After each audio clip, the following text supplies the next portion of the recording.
सद्गुरुनाथ महाराज की जय। गोपाल कृष्ण भगवान की जय। हरिओम।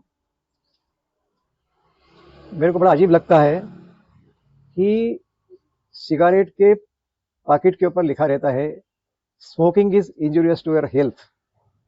लोग आते हैं और पान के दुकान के ऊपर भी बड़े अक्षरों में लिखा रहता है, पढ़ते हैं और गपशप करते करते दोस्त लोग जो है पैकेट लेते हैं, खरीदते हैं और सिगरेट निकाल के और स्मोकिंग करते रहते हैं। अब आम आदमी करे तो बात ठीक है, लेकिन डॉक्टर्स लोग पढ़े लिखे और इसके उनको तो जानकारी है पूरी हेल्थ के बारे में, लेकिन वो लोग भी स्मोकिंग करते रहते हैं। मेरे पिताजी का तो मेरे घर में उदाहरण है कि वो भी चेन स्मोकर थे और आगे जाके उनको ओल्ड 58 की एज थी उनकी, उस समय उनको कैंसर हुआ, थ्रोट कैंसर हुआ था। और थ्रोट कैंसर के जो हाल है मैंने देखे हैं कि 6 माह तक ना तो वो थोड़ा सा पानी भी पी पाते थे, ना खाना ढंग से खा पाते थे। खाना खाने जाते तो उलट जाता, पानी उलट जाता, तो उनको वो सलाइन वगैरह दे के इसे और 6 महीने निकाले। उसके बाद भी उनको वो जो पीने का शौक था, तो हमको बोलते थे, अब वो खुद तो पी नहीं पाते थे, तो वो हमको बोलते थे कि तुम सिगारेट लो, उसको सिलगाओ और उसके मतलब वो खींचो, तो वो धूर जो उसका धुआं निकलता था वो देख के वो खुश होते थे। इतनी खराब हालत हो जाती थी। तो ये जो शौक है, ये किस काम का ऐसा शौक कि जो जानलेवा है और अपने को इतनी आफत में डालता है। लेकिन लोग धूम्रपान भी करते हैं, तम्बाकू भी खाते हैं। अब तम्बाकू खाने वाले अधिकतर तो मजदूर लोग होते हैं, वो तो खैर ज्यादा अनपढ़ होते हैं। तम्बाकू, क्योंकि तम्बाकू का और कैंसर का भी कोरिलेशन है, वैसे ही शराब का भी निश्चित रूप से मैं कह सकता हूँ कि कैंसर से सीधा संबंध है और इसके प्रत्यक्ष प्रमाण है। वो हमारे घर में ही दो मेरे से रिश्ते में है कि मेरा एक मौसी का लड़का मेरे से 15 साल छोटा, तो अच्छा आर्टिस्ट था वो, नई दुनिया प्रेस में काम करता था और कमर्शियल आर्टिस्ट था। लेकिन उसको भी शराब की लत थी और शराब खूब पीता था वो, और आगे जाके उसको भी कैंसर हुआ और वो भी करीबन 6-7 महीने ऐसे ही तड़पता रहा और कैंसर में उसकी मौत हो गई। दूसरा मेरी चचेरी बहन का लड़का, वो तो इतना हेल्दी और इतना अच्छा हेल्दी और ताकतवर था, उसको भी शराब का बहुत शौक था और आगे जाके उसको भी कैंसर हुआ, कैंसर से उसकी मौत हो गई। और बाकी दूसरे उदाहरण हमारे फिल्म लाइन में है।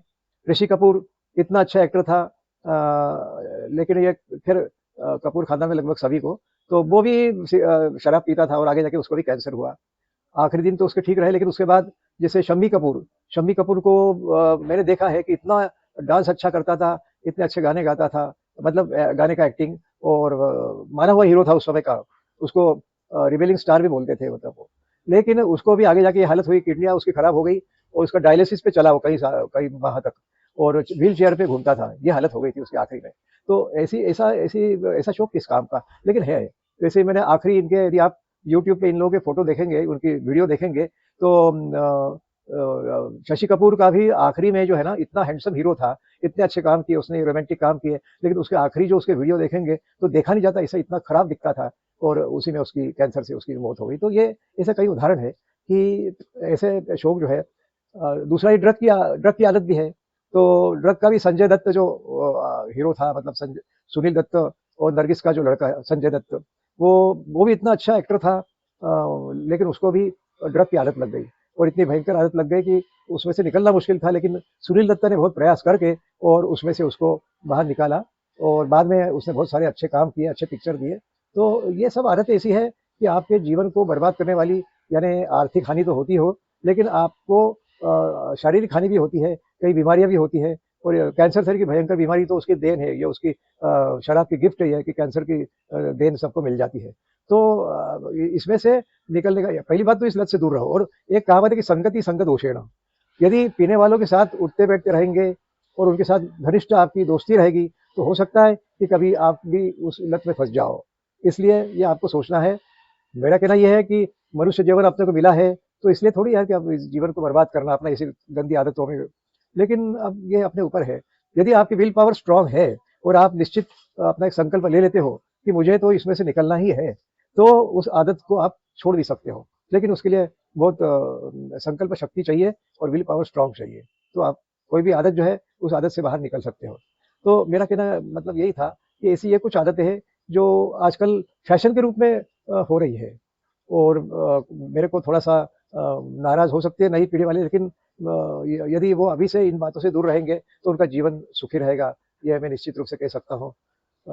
कभी-कभी तो मेरे को अचरज होता है में कुछ हमारे मतलब इंदौर के कुछ ऐसा एरिया है कि जो एडवांस एरिया माना जाता है। तो वहाँ पर घूमने जब मैं गया था तो वहाँ देखा कि होटल के बाहर जो है वो लड़के लड़के और लड़कियाँ भी मतलब ड्रिंक भी कर रही है और स्मोकिंग भी कर रही है।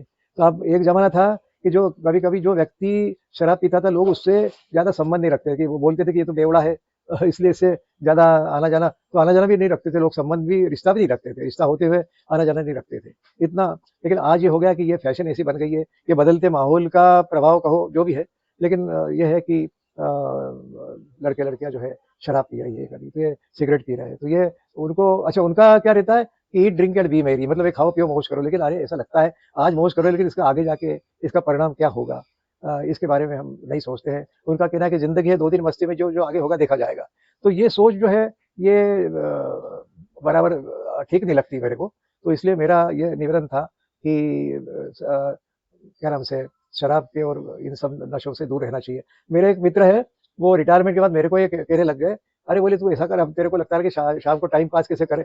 तो बोले, "ऐसा करना कि बस वो अपना 3 एक्स ले आना" बोले और 2 पैक चढ़ा के टीवी पे अच्छे डांस-वांस लगा के टीवी पे देखा करना और अपना नशे में मस्त रहना, रात को नींद भी अच्छी आएगी। तो मैंने कहा, "भैया ऐसा नशा जो है किस काम का?" उसके बजाय मैंने तो दूसरा नशा ढूँढा और वो नशा है संगीत का नशा। तो मैं तो संगीत के नशे में मस्त रहता हूँ। संगीत में मैंने तो एक बार ये भी कहा था स्टेज के ऊपर कि ये 7 सुरों का यानी जाम पर जाम पीने से क्या फ़ायदा? मैंने कहा था कि जाम पर जाम पीने से क्या फ़ायदा? रात को पी सुबह उतर जाएगी और तू 7 सुरों का रस 7 सुर कौन से? सा रे ग म प ध नि सा। 7 सुरों का रस मतलब संगीत। तो 7 सुरों का रस तू पी ले, तो तेरी सारी ज़िंदगी बदल जाएगी। तो मेरा कहना यही है कि आप लोग जो है इन बातों से यानी दूर रहें और अपने को संगीत है, नृत्य है, इन कलाओं के प्रति अपना झुकाव रखें, तो आपका जीवन निश्चित रूप से मैं कहूँगा कि सुखी होगा, आनंददायक होगा। धन्यवाद।